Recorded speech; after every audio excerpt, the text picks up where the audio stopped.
Relax and listen to the voice.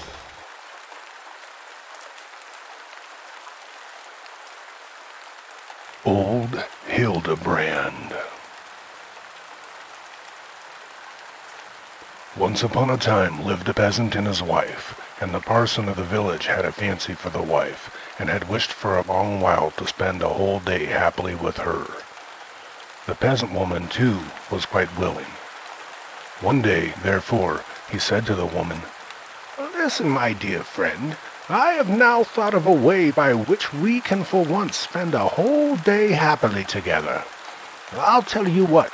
On Wednesday, you must take to your bed and tell your husband you are ill, and as long as you complain and act being ill properly, and go on doing so until Sunday, when I have to preach, I will then say in my sermon that whosoever has at home a sick child, a sick husband, a sick wife, a sick father, a sick mother, a sick brother, or whosoever else it may be, and makes a pilgrimage to the Gockerly Hill in Italy, where you can get a peck of laurel leaves for a cruiser.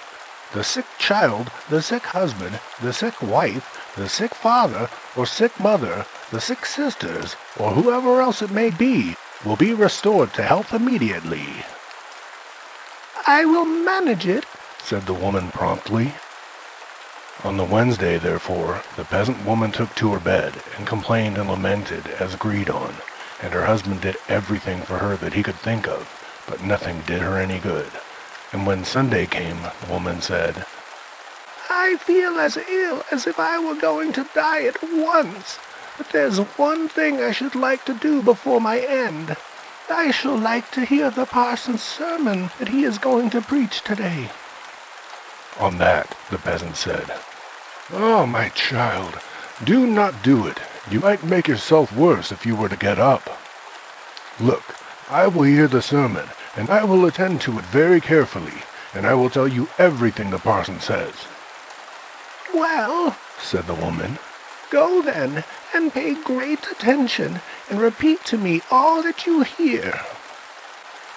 So the peasant heard the sermon, and the parson said, "If anyone had at home a sick child, a sick husband, a sick wife, a sick father, a sick mother, a sick sister, brother, or anyone else, and would make a pilgrimage to the Gockerly Hill in Italy, where a peck of laurel leaves cost a cruiser, then the sick child, sick husband, sick wife, sick father, sick mother, sick sister, brother, or whoever else it may be restored to health instantly, and whosoever wished to undertake the journey was to go to him after the service was over, and he would give him the sack for the laurel leaves and the cruiser." Then no one was more rejoiced than the peasant, and after the service was over, he went at once to the parson, who gave him the bag for the laurel leaves and the cruiser. After that he then went home, and even at the house door he cried, "Hurrah! The parson has preached today that whosoever had at home a sick child, a sick husband, a sick wife, a sick father, a sick mother, a sick sister, brother, or whoever it may be, and who would make the pilgrimage to the Gockerly Hill in Italy, where a peck of laurel leaves cost a cruiser, well then, the sick child, sick husband, sick wife, sick father, sick mother, sick sister, brother, or whoever else it was, would be cured immediately. And now I have already got the bag and the cruiser from the parson, and will at once begin my journey so that you may get well the faster." And thereupon he went away. He was hardly gone, however, before the woman got up, and the parson was there immediately.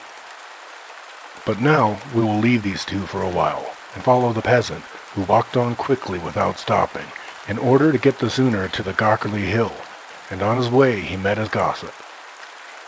His gossip was an egg merchant, and was just coming from the market where he had sold all of his eggs. "May you be blessed," said the gossip. "Where are you off to so fast?" "To all eternity, my friend," said the peasant. "My wife is ill, and I have been today to hear the parson's sermon, and he preached that if anyone had in his house a sick child, a sick husband, a sick wife, a sick father, a sick mother, a sick sister, brother, or anyone else, and they made a pilgrimage to the Gockerly Hill in Italy, where a peck of laurel leaves cost only a cruiser, Well, then that sick child, the sick husband, the sick wife, the sick father, the sick mother, the sick sister, brother, or whosoever else it was, would be cured immediately. And so I have got the bag for the laurel leaves and a cruiser from the parson, and now I am beginning my pilgrimage." "But listen, gossip," said the egg merchant to the peasant. "Are you then stupid enough to believe such a thing as that? Don't you know what it means? The parson wants to spend a whole day alone with your wife in peace, and so he has given you this job to do to get you out of the way." "My word," said the peasant. "How I'd like to know if that's true." "Come then," said the gossip. "I'll tell you what to do. Get into my egg basket, and I will carry you home, and then you will see for yourself." So that was settled, and the gossip put the peasant into his egg basket and carried him home. When they got to the house, hurrah! Everything was already very merry there.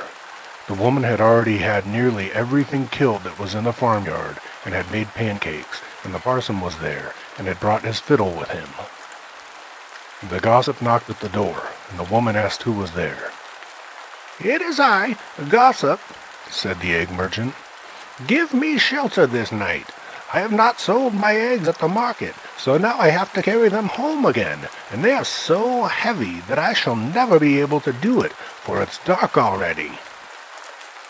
"Indeed, my friend," said the woman, "you come at a very inconvenient time for me, but as you're here, it can't be helped. Come in and take a seat there on the bench by the stove." Then she placed the gossip in a basket which he carried on his back on the bench by the stove. The parson and the woman, however, were as merry as could be. At length the parson said, "Listen, my dear friend, you can sing beautifully. Sing something to me." "Oh," said the woman, "I cannot sing now. In my young days, indeed, I could sing well enough, but that's all over now." "Come," said the parson once more, "do sing a little song." On that the woman began to sing. "I sent my husband away from me to the Goggly Hill in Italy." And thereupon the parson sang, "I wish 'twas a year before he came back. I'll never ask him for the laurel leaf sack. Hallelujah." Then the gossip, who was in the background, began to sing, "I ought to tell you the peasant was called Hildebrand. What are you doing, my Hildebrand dear, there on the bench by the stove so near? Hallelujah." And then the peasant sang from the basket, "All singing I ever shall hate from this day, and here in this basket I'll no longer stay. Hallelujah." and he climbed out of the basket, and he flogged the parson all the way out of the house.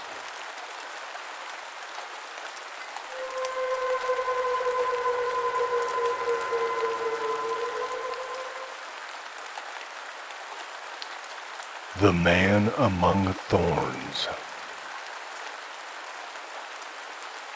There was once a rich man who had a servant who served him diligently and honestly. He was every morning the first out of bed, and the last to go to rest at night, and whenever there was a difficult job to be done, which nobody cared to undertake, he was always the first to set himself to it. Moreover, he never complained, but was contented with everything and always merry. When a year was ended, his master gave him no wages, for he said to himself, "This is the cleverest way, for I shall save something, and he will not go away, but stay quietly in my service." The servant said nothing, but did his work the second year as he had done it in the first. And when at the end of this, likewise, he received no wages, he submitted and still stayed on. When the third year was also past, the master considered, put his hand in his pocket, and pulled nothing out.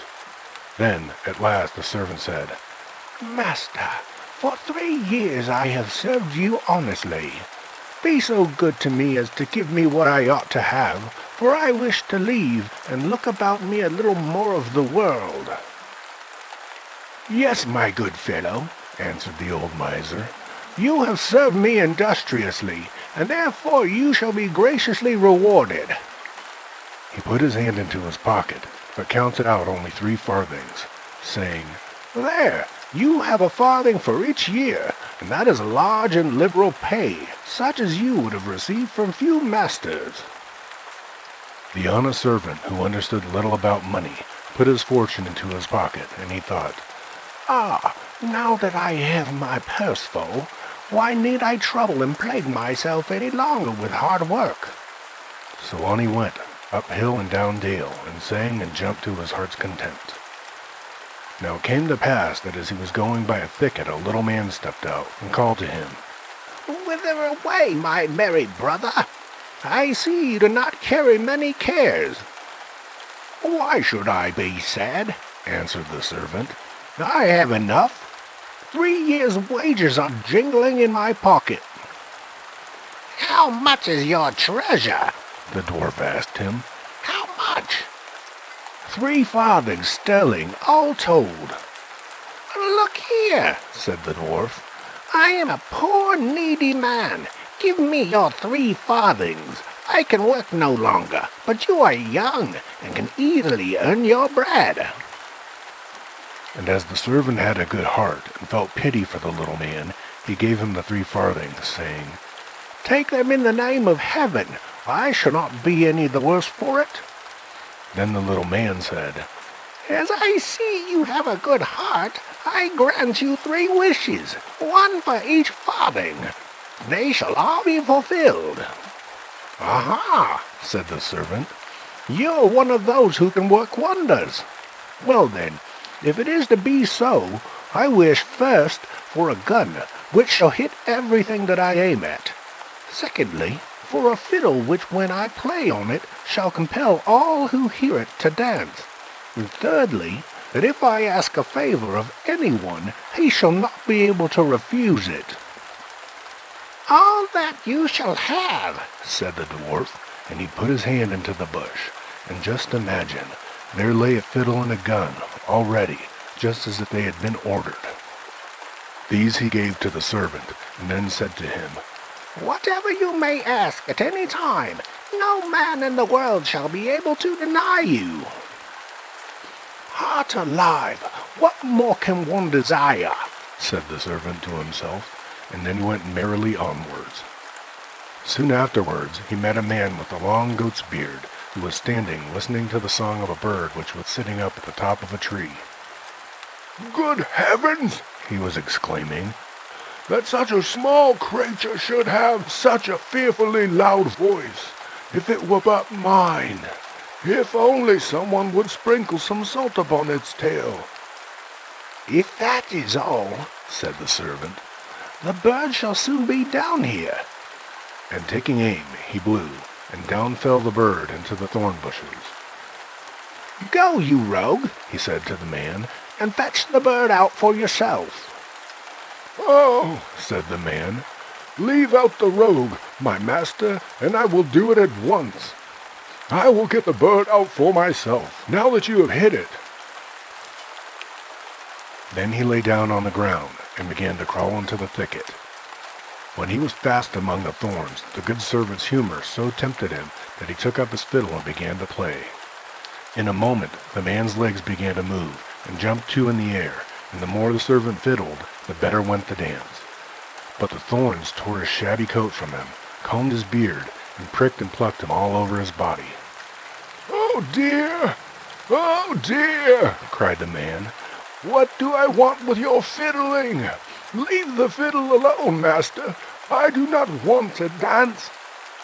But the servant did not listen to him, and thought, "You have fleeced people often enough.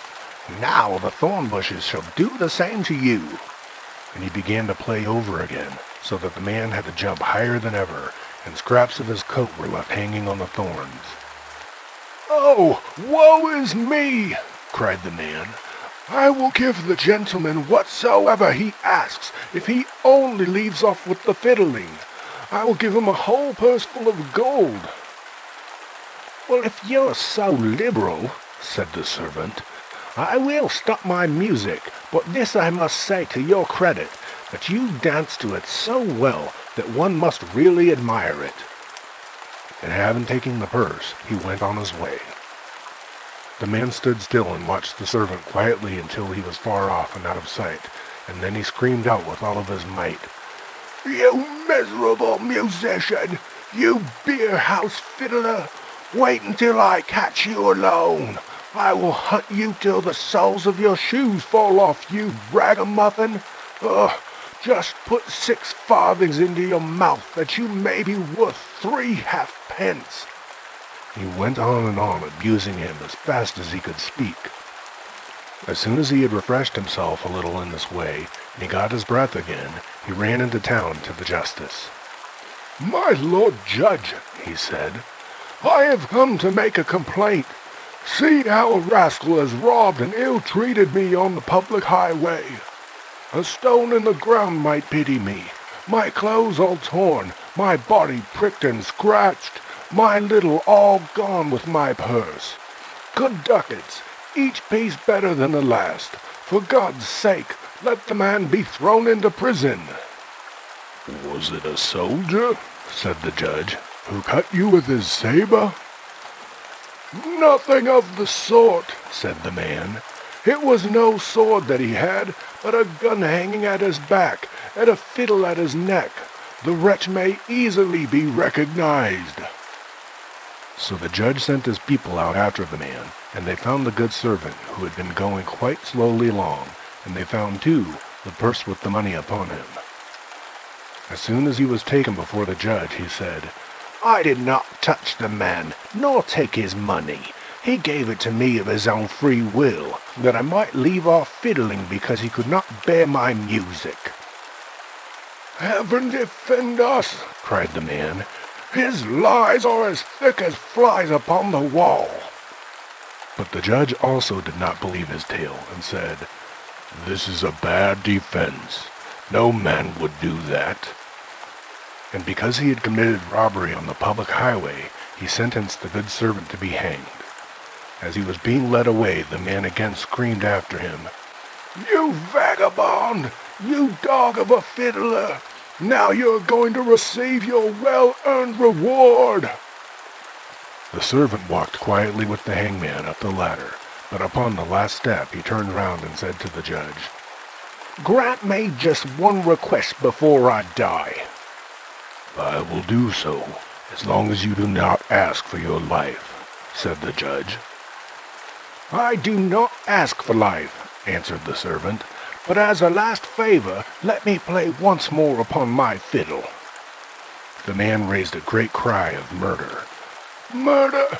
Murder! For goodness sake, do not allow it! Do not allow it!" But the judge said, "Why should I not let him have this short pleasure? It has been granted to him, and he shall have it." However, he could not have refused on account of the gift which had been bestowed on the servant. Then the man cried, "Oh, woe is me! Tie me fast!" while the good servant took his fiddle from his neck and made ready. As he gave the first scrape, they all began to quiver and shake, the judge, his clerk, the hangman, and his men, and the cord fell out of the hand of the one who was going to tie the man fast. At the second scrape, they all leapt up and began to dance, the judge and the man being the best at the jumping. Soon, all who had gathered in the marketplace out of curiosity were dancing with them, old and young, fat and lean, one with another. The dogs likewise, which had run there, got up on their hind legs and capered about, and the longer he played, the higher sprang the dancers, so that they all knocked against each other's heads and began to shriek terribly. At length the judge cried, quite out of breath, "I will give you your life if you will only stop fiddling." The good servant thereupon had compassion, took his fiddle and hung it around his neck again, and stepped down the ladder.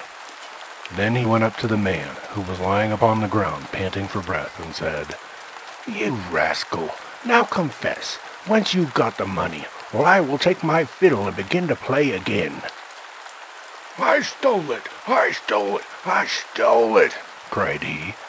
but you have honestly earned it." So the judge had the man taken to the gallows, and he was hanged as a thief.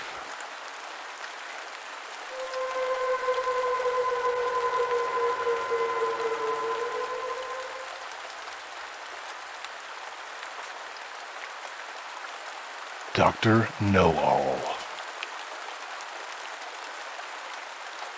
There was once upon a time a poor peasant called Crab, who drove with 2 oxen a load of wood to the town, and sold it to a doctor for 2 tailors. When the money was being counted out to him, it so happened that the doctor was sitting at a table, and when the peasant saw how well he ate and drank, his heart desired what he saw, and he would willingly have been the doctor too. So he remained standing a while, and at length inquired if he too could not be a doctor. "Oh, yes," said the doctor. "That is soon managed." "Well, what must I do?" asked the peasant. "In the first place, buy yourself an ABC book of the kind which has a cock on the front piece. In the second, turn your cart and your 2 oxen into money, and get yourself some clothes, and whatsoever else pertains to medicine. Thirdly, have a sign painted for yourself with the words, 'I am Dr. Knowall,' and have that nailed upon your house door." The peasant did everything that he had been instructed to do. When he had doctored people a while, but not long, a rich and great lord had some money stolen. Then he was told about Dr. Knowall, who lived in such and such a village, and must know what had become of the money. So the lord had his horses harnessed to his carriage, drove out to the village, and asked Crab if he were Dr. Knowall. "Yes, I am," he said. Then he was to go with him and bring back the stolen money. "Oh, yes, but Greta, my wife, must go too." The lord was willing, let both of them have a seat in the carriage, and they all drove away together. When they came to the nobleman's castle, the table was spread, and Crab was told to sit down and eat. "Yes, but my wife Greta too," said he, and he seated himself with her at the table. And when the first servant came with a dish of delicate fare, the peasant nudged his wife and said, "Greta, that was the first," meaning that was the servant who brought the first dish. The servant, however, thought he intended by that to say, "That is the first thief," and as he actually was so, he was terrified and said to his comrade outside, "This doctor knows all. We shall fare ill. He said I was the first." The second did not want to go in at all, but was forced. So when he went in with his dish, the peasant nudged his wife and said, "Greta, that is the second." This servant was equally alarmed, and he got out as fast as he could. The third fared no better, but the peasant again said, "Greta, that is the third." The fourth had to carry in a dish that was covered, and the lord told the doctor that he was to show his skill and guess what was beneath the cover. Inside of the dish were crabs. The doctor looked at the dish, had no idea what to say, and cried, "Ah, poor Crab." When the lord heard that, he cried, "There, he knows it. He must also know who had the money." On this, the servants looked terribly uneasy, and made a sign to the doctor that they wished him to step outside for a moment. When therefore he went out, all 4 of them confessed to him that they had all stolen the money, and said that they would willingly restore it, and give him a heavy sum into the bargain, if he would not denounce them, for if he did, they would be hanged. They led him to the spot where the money was concealed. With this, the doctor was satisfied, and returned to the hall, sat down to the table, and said, "My lord, now I will search in my book where the gold is hidden." The 5th servant, however, crept into the stove to hear if the doctor knew still more, but the doctor sat still and opened his ABC book, turned the pages backwards and forwards, and looked for the cock. As he could not find it immediately, he said, "I know you are there, so you had better come out." Then the fellow in the stove thought that the doctor meant him, and full of terror he sprang out, crying, "That man knows everything." Then Dr. Knowall showed the lord where the money was, but did not say who had stolen it, and he received from both sides much money in reward, and became a renowned man.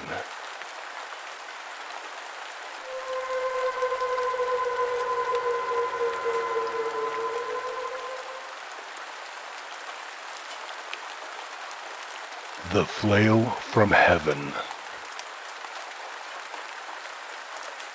A countryman was once going out to plow with a pair of oxen.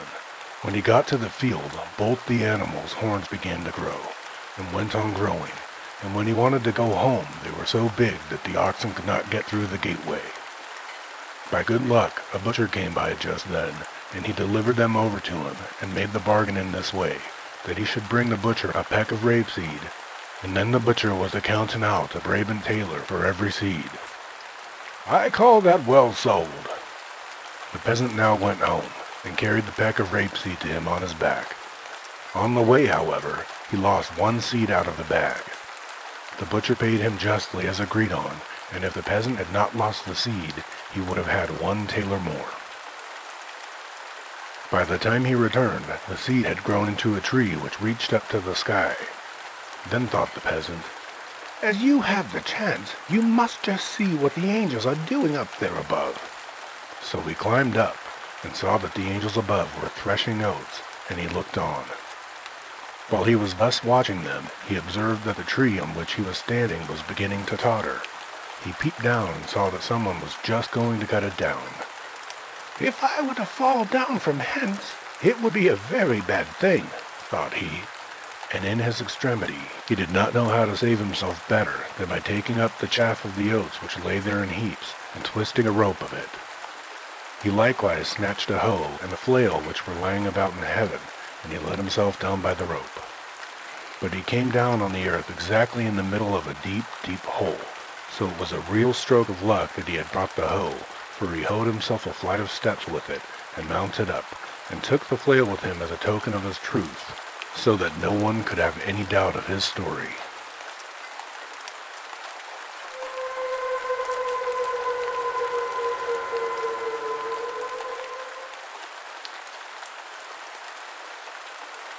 The Three Army Surgeons. Three army surgeons who thought they knew their art perfectly were traveling about the world, and they came to an inn where they wanted to pass the night. The host asked them whence they came and whither they were going. We are roaming about the world and practicing our art. Show me just once what you can do, said the host. Then the first said he would cut off his hand and put it on again early the next morning. The second said he would tear out his heart and replace it the next morning. The third said that he would gouge out his eyes and heal them again the next morning. If you can do that, said the innkeeper, you have learned everything. They, however, had a salve with which they rubbed themselves, which joined parts together, and they constantly carried with them the little bottle in which it was. Then they cut the hand, heart, and eyes from their bodies, as they said they would, and laid them all together on a plate, and gave it to the innkeeper. The innkeeper gave it to a servant girl who was to set it in the cupboard and take good care of it. Secretly, however, the girl had a lover who was a soldier. When therefore the innkeeper, the three army surgeons, and everyone else in the house were asleep, the soldier came and wanted something to eat.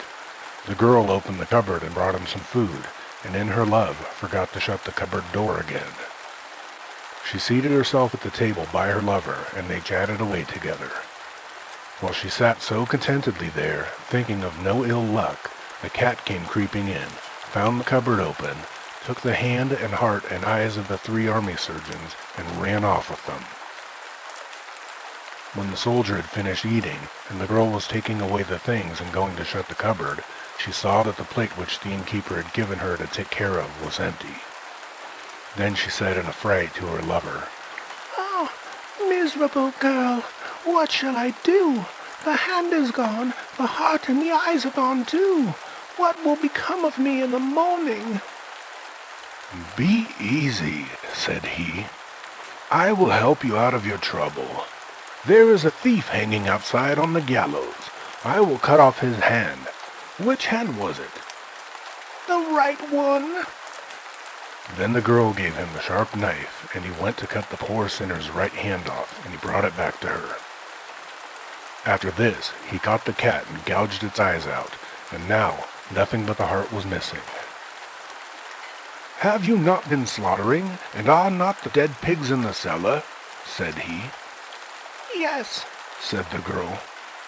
"That's fine," said the soldier, and he went down and fetched a pig's heart. The girl placed all together on the plate and put it in the cupboard, and when, after this, her lover took leave of her, she went quietly to bed. In the morning, when the 3 army surgeons got up, they told the girl she was to bring them the plate on which the hand, the heart, and the eyes were lying. Then she brought it out of the cupboard, and the first fixed the thief's hand on and smeared it with the salve, and it promptly grew to his arm. The second took the cat's eyes and put them in his own head. The third fixed the pig's heart firm in the place where his own had been, and the innkeeper stood by, admired their skill, and said that he had never seen such a thing as that done, and would sing their praises and recommend them to everyone. Then they paid their bill and traveled further. As they were on their way, the one with the pig's heart did not stay with them at all, but wherever there was a corner he ran to it, and rooted about it with his nose as pigs do. The others wanted to hold him back by the tail of his coat, but that did no good. He tore himself loose and ran wherever the dirt was deepest. The second also behaved very strangely. He rubbed his eyes and said to the others, "Comrades, what has happened? These are not my eyes. I don't see at all. Will one of you lead me so that I do not fall?" Then, with difficulty, they traveled on till evening, when they reached another inn. They went into the bar together, and there at the table in the corner sat a rich man counting money. The one with the thief's hand walked round about him and made a few jerky movements with his arm, and at last, when the stranger turned away, he snatched at the pile of money and took a handful from it. One of them saw this and said, "Comrade, what are you about? You must not steal. Shame on you." said he. "But what can I do? My hand twitches, and I am forced to snatch things whether I will or not." After this, they lay down to sleep, and while they were lying there, it was so dark that no one could see his own hand. All at once, the one with the cat's eyes awoke, aroused the others, and said, "Brothers, just look up. Do you see the white mice running about there?" The 2 sat up, but could see nothing. Then said he, "Things are not right with us. We have not got back again what is ours. We must return to the innkeeper. He has deceived us." So they went back the next morning, and told the host that they did not receive what was their own, and that the first had a thief's hand, the second cat's eyes, and the third a pig's heart. The innkeeper said that the girl must be to blame for that, and he was going to call her, but when she had seen the 3 coming, she had run out by the back door and had not come back. Then the 3 demanded that the innkeeper give them a great deal of money, or they would set the red cock on his roof, the symbol of a red cock for fire being of a remote antiquity. The innkeeper gave them what he had and whatever he could raise, and the 3 went away with it. It was enough for the rest of their lives, but they would rather have had their own rightful organs.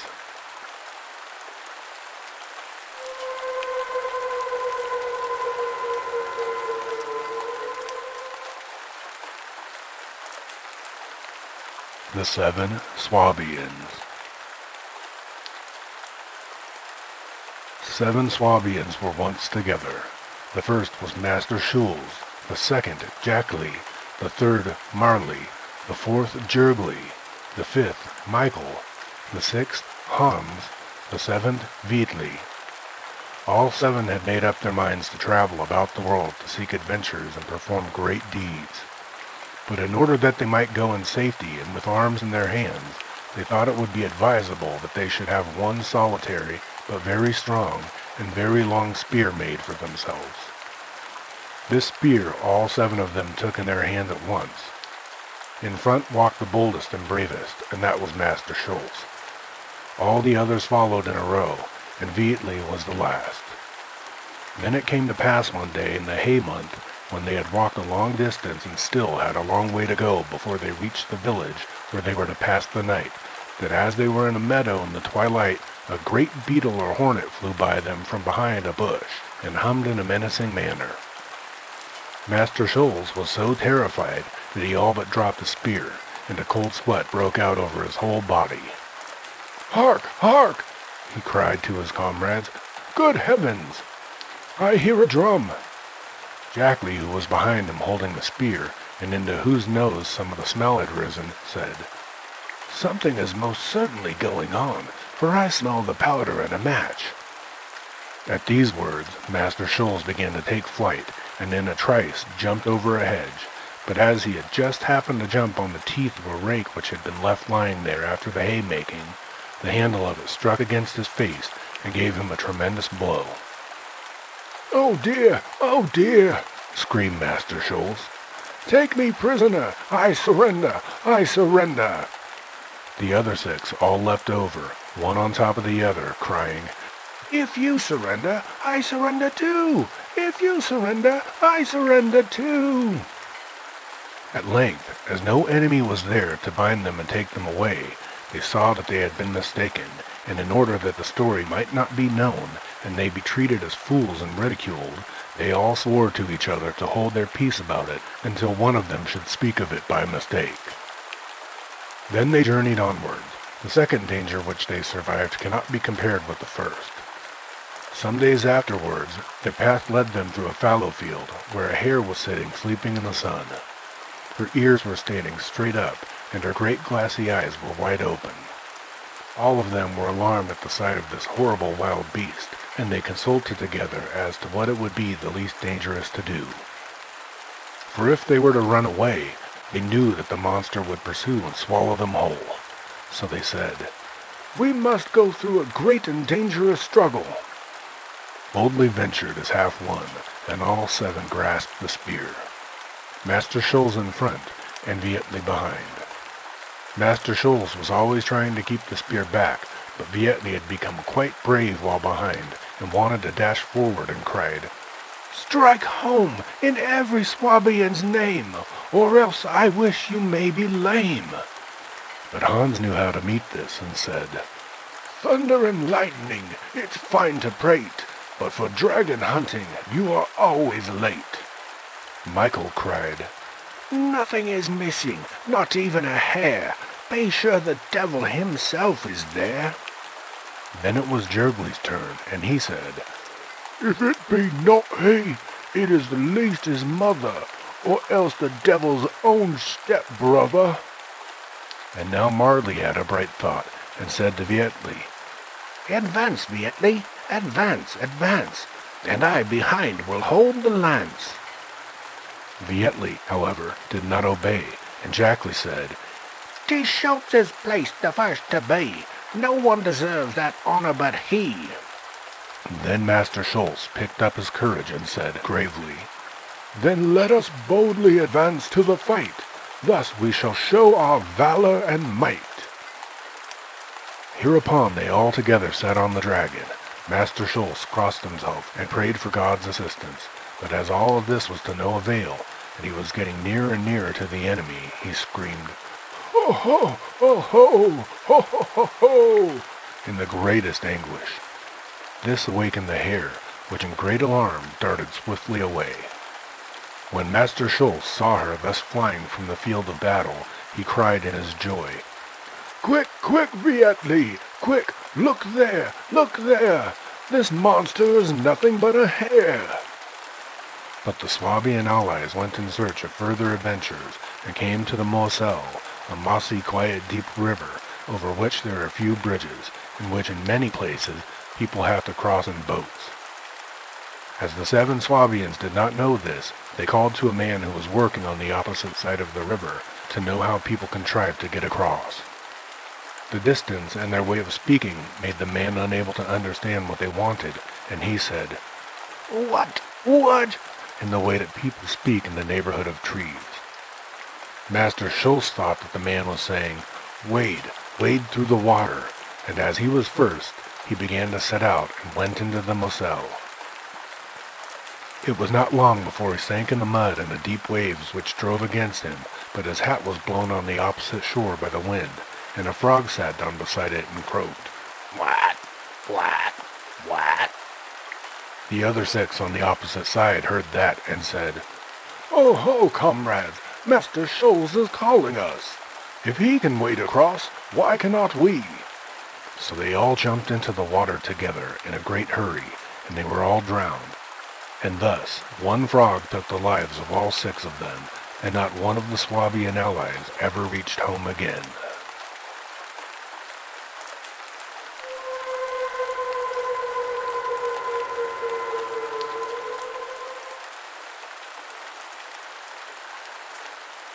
The Three Apprentices. There were once 3 apprentices who had agreed to keep always together while traveling, and always to work in the same town. At one time, however, their masters had no more work to give them, so that at last they were in rags, and they had nothing to live on. Then one of them said, What shall we do? We cannot stay here any longer. We will travel once more, and if we do not find any work in the towns we go to, we will arrange with the innkeeper there that we are to write and tell him where we are staying, so that we can always have news of each other, and then we will separate. And that seemed best to the others also. They went forth and met on the way a richly dressed man who asked who they were. We are apprentices looking for work. Up to this time we have kept together, but if we cannot find anything to do, we are going to separate. Well, there is no need for that, said the man. If you will do what I tell you, you shall not want for gold or for work. Nay, you shall become great lords and drive in your carriages. One of the men said, If our souls and salvation be not endangered, we will certainly do it. Oh, they will not, replied the man. I have no claim on you. One of the others, however, had looked at his feet, and when he saw a horse's foot and a man's foot, he did not want to have anything to do with him. Then the man who was the devil said, Be easy. I have no designs on you, but on another soul, which is half my own already, and whose measure shall but run full. As they were now secure, they consented, and the devil told them what he wanted. The first was to answer, all 3 of us, to every question. The second was to say, for money. And the third was to say, and quite right too. They were always to say this, one after the other, but they were not to say one word more, and if they disobeyed this order, all of their money would disappear at once, but so long as they observed it, their pockets would always be full. As a beginning, he at once gave them as much as they could carry, and told them to go to such and such an inn when they got to the town. They went to it, and the innkeeper came out to meet them. He asked if they wished for anything to eat. The first replied, All 3 of us. Yes, said the host, that's what I mean. The second said, For money? Of course, said the host. The third said, And quite right too. Certainly it is right, said the host.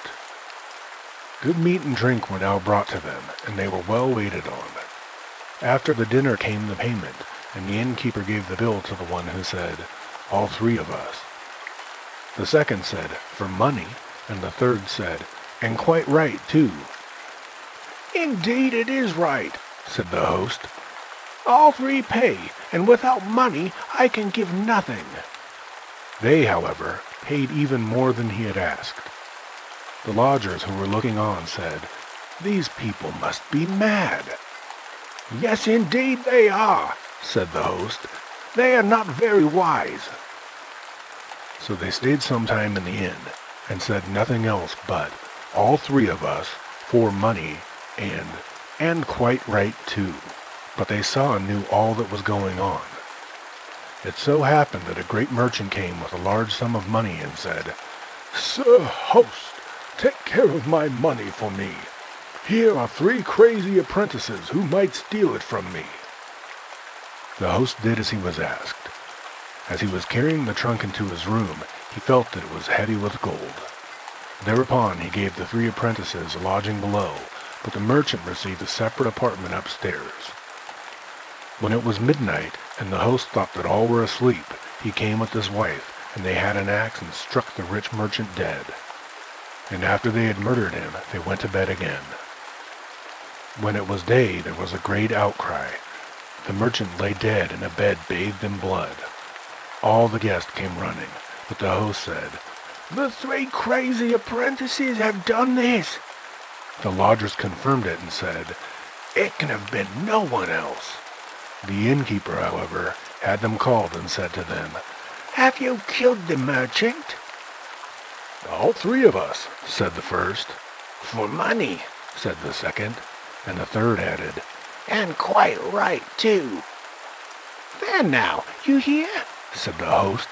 "They confess it themselves." They were taken to prison, therefore, and they were to be tried. When they saw that things were going so seriously, they were after all afraid. But at night the devil came and said, "Bear it just one more day longer, and do not spurn your luck. Not one hair of your head shall be hurt." The next morning they were led to the bar, and the judge said, "Are you murderers?" "All 3 of us." "Why did you kill the merchant?" "For money." "You wicked wretches, you have no horror of your sins." "And quite right, too." "They have confessed and are still stubborn," said the judge.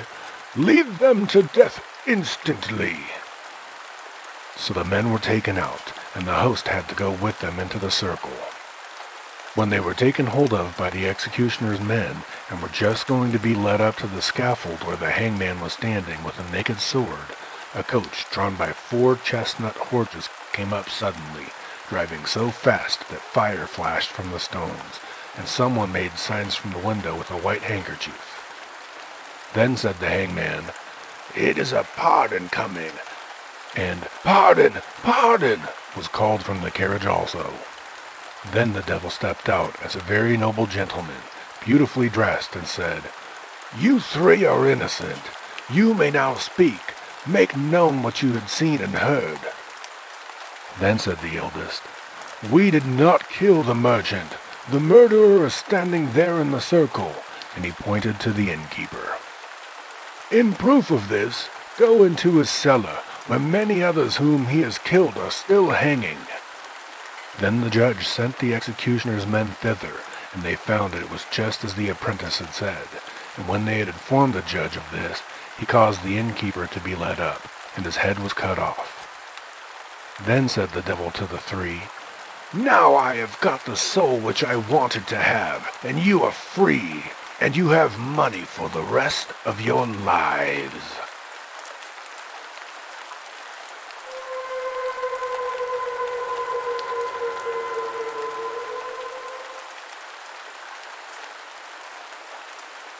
The Lazy Spinner.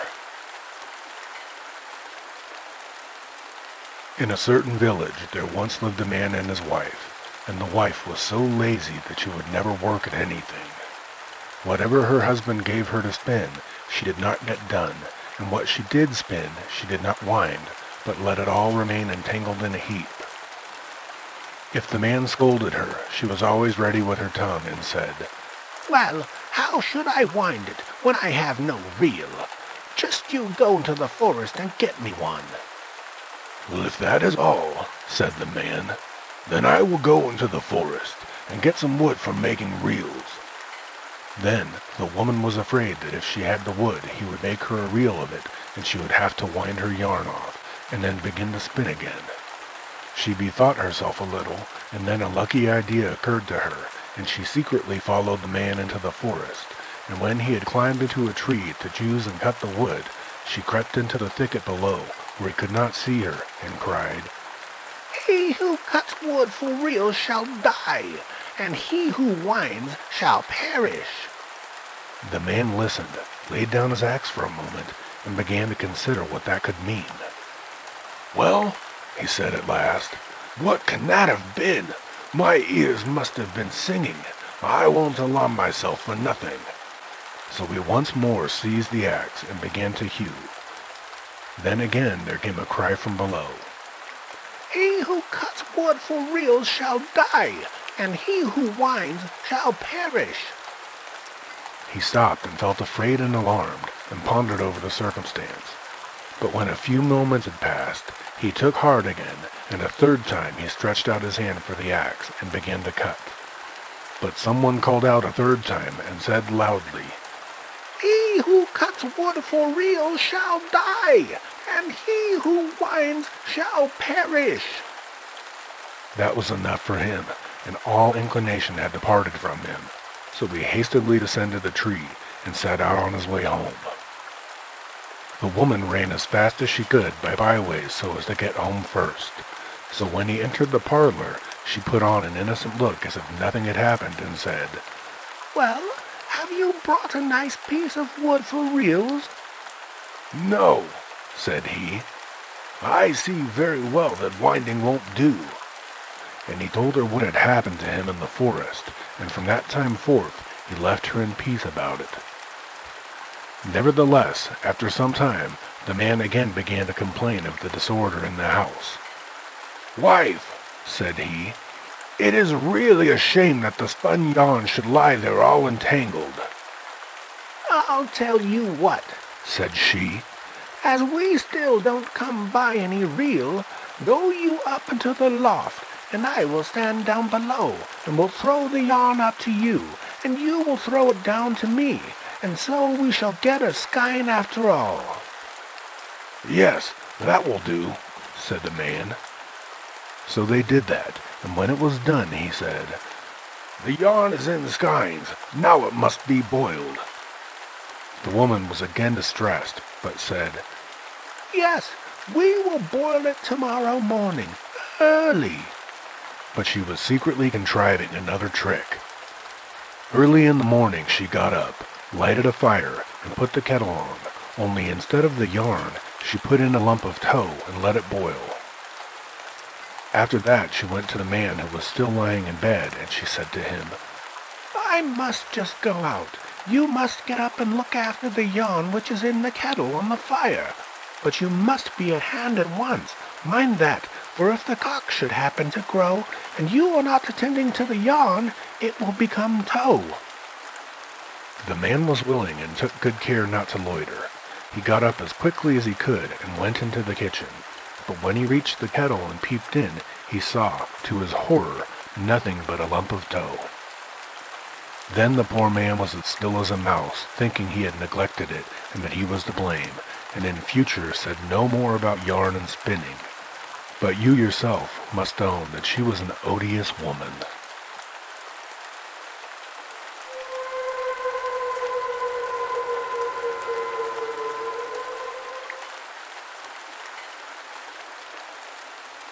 The Fox and the Horse. A peasant had a faithful horse which had grown old and could do no more work. So his master would no longer give him anything to eat and said, I can certainly make no more use of you, but still I mean well by you.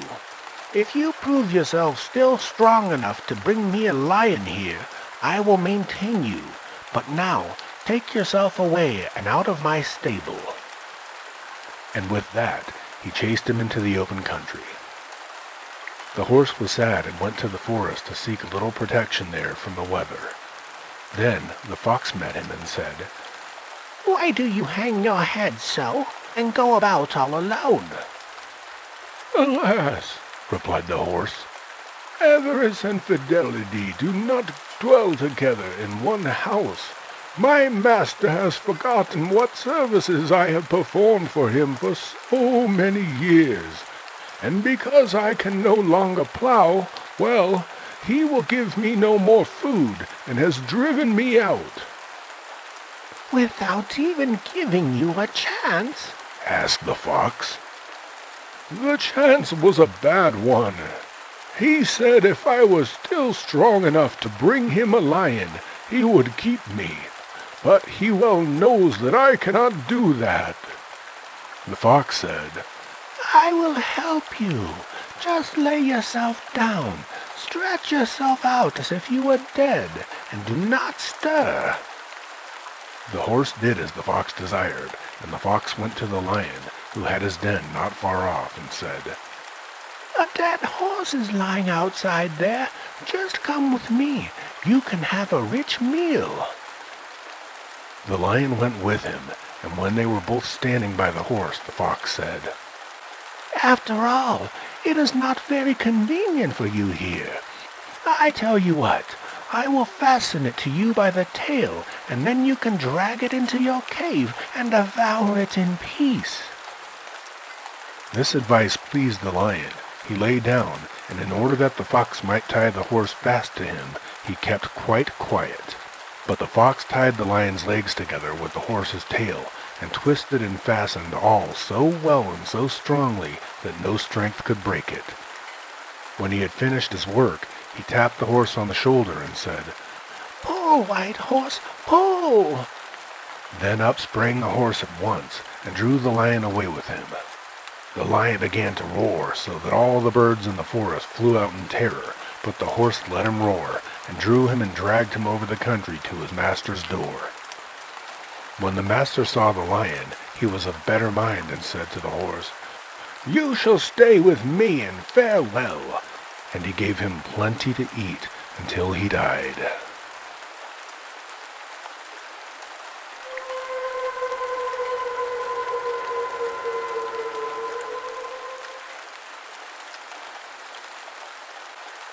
The Lord's Animals and the Devils. The Lord God had created all animals, and had chosen out the wolf to be his dog, but he had forgotten the goat. When the devil made ready and began to create also, he created goats with fine long tails.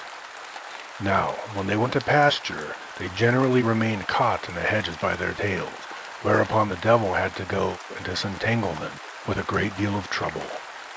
This enraged him at last, and he went and bit off the tail of every goat, as may be seen to this day by the stump.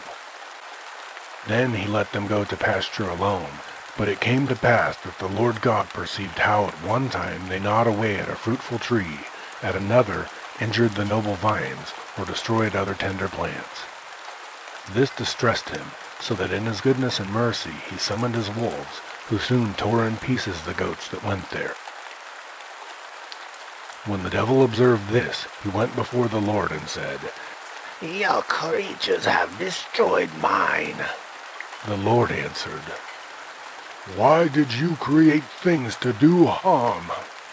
The devil said, "I was compelled to do it, inasmuch as my thoughts run on evil. What I create can have no other nature, and you must pay me heavy damages."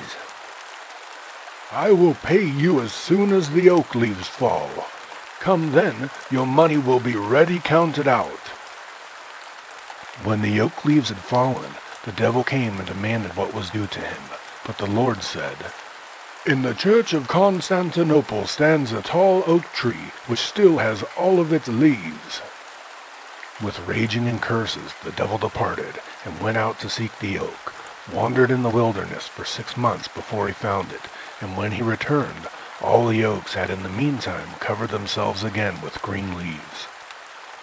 Then he had to forfeit his indemnity, and in his rage he put out the eyes of all the remaining goats, and put his own in instead.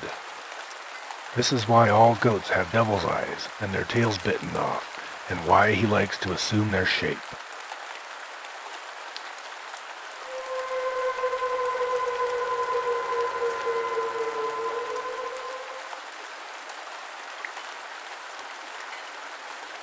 The Beam. There was once a sorcerer who was standing in the midst of a great crowd of people performing his wonders. He had a cock brought in, which lifted a heavy beam and carried it as if it were as light as a feather. But a girl was present who had just found a 4-leafed clover, and had thus become so wise that no deception could stand out against her, and she saw that the beam was nothing but a straw. So she cried, "You people, do you not see that it is a straw that the cock is carrying, and no beam?"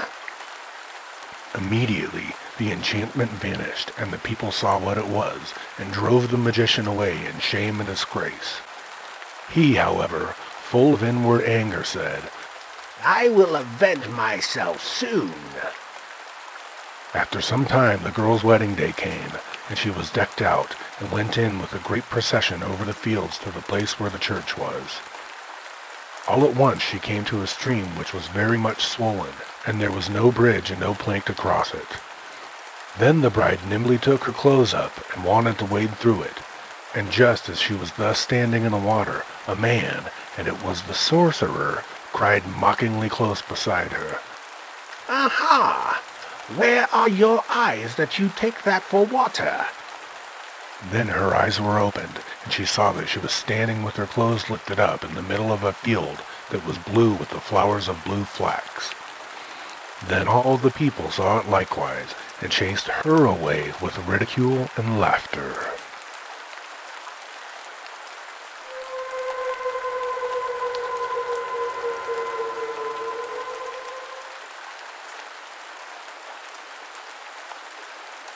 The Old Beggar Woman.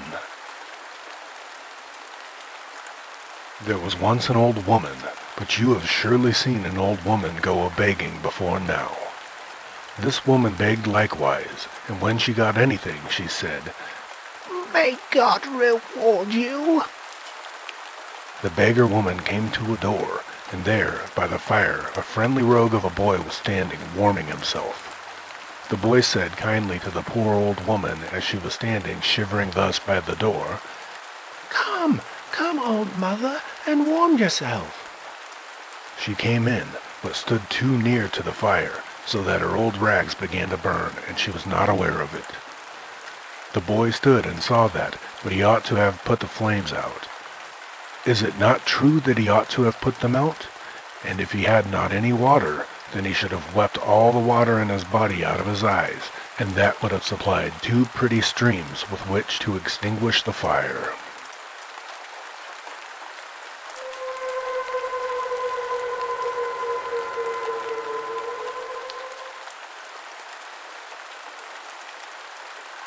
Odds and Ends. There was once on a time a maiden who was pretty, but idle and negligent. When she had to spin, she was so out of temper that if there was a little knot in the flax, she at once pulled out a whole heap of it and strewed it about on the ground beside her. Now, she had a servant who was industrious, and gathered together the bits of flax which were thrown away, cleaned them, and spun them fine, and had a beautiful gown made out of them for herself. A young man had wooed the lazy girl, and the wedding was to take place. On the eve of the wedding, the industrious one was dancing merrily about in her pretty dress, and the bride said, Ah, how that girl does jump about, dressed in my herds. The bridegroom heard that, and asked the bride what she meant by it. Then she told him that the girl was wearing a dress made of the flax which she had thrown away. When the bridegroom heard that, and saw how idle she was, and how industrious the poor girl was, he gave her up, and went to the other, and chose her as his wife.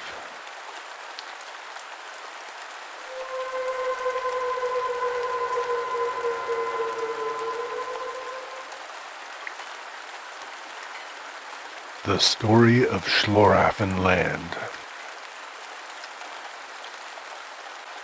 In the time of Schlorafin, I went forth and saw Rome and the Lateran hanging by a small silken thread, and a man without feet who outran a swift horse, and a keen, sharp sword that cut through a bridge. I saw a young ass with a silver nose which pursued 2 fleet hares, and a lime tree that was very large, on which hot cakes were growing. I saw a lean old goat which carried about 100 cartloads of fat on his body, and 60 loads of salt. Have I not told enough lies? I saw a plow plowing without horse or cow, and a child of 1 year threw 4 millstones from Ratisbon to Treves, and from Treves to Strasbourg, and a hawk swam over the Rhine, which he had a perfect right to do. I heard some fishes begin to make such a disturbance with each other that it resounded as far as heaven, and sweet honey flowed like water from a deep valley to the top of a high mountain, and these were strange things. There were 2 crows which were mowing a meadow, and I saw 2 gnats building a bridge, and 2 doves tore a wolf to pieces. 2 children brought forth 2 kids, and 2 frogs threshed corn together. I saw 2 mice consecrating a bishop, and 2 cats scratching out a bear's tongue. Then a snail came running up and killed 2 furious lions. There stood a barber and shaved a woman's beard off, and 2 sucking children bade their mother hold her tongue. There I saw 2 greyhounds which brought a mill out of the water, and a broken-down old horse was beside it, and said it was right. And 4 horses were standing in a yard threshing corn with all their might, and 2 goats were heating the stove, and a red cow shot the bread into the oven.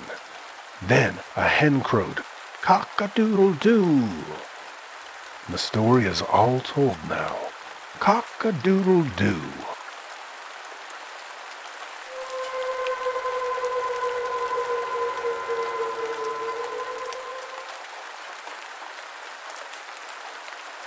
The Ditmarsh Tale of Wonders.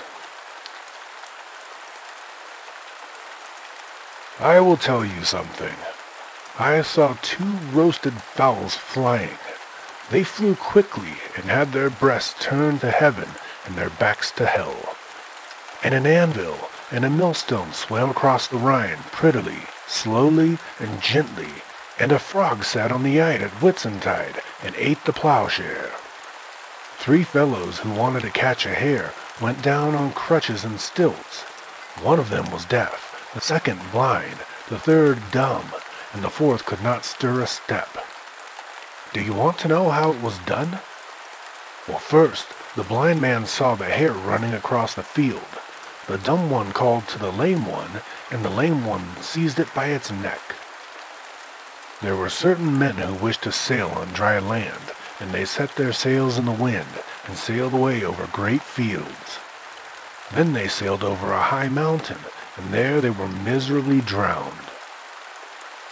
A crab was chasing a hare which was running away at full speed, and high up on the roof lay a cow which had climbed up there. In that country, the flies are as big as the goats are here. Open the window that the lies may fly out.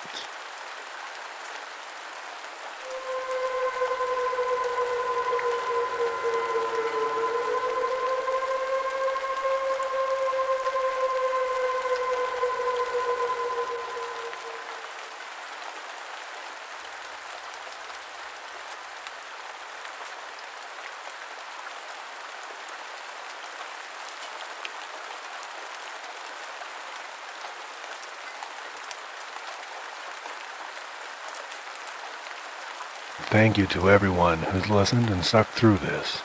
We hope that the new year has been treating you well so far. It looks like we might have 2 more installments of Grimm's fairy tales. If you have any other suggestions on what you would like to hear from us, let us know in the comments or send us an email. And until we see you again, sweet dreams.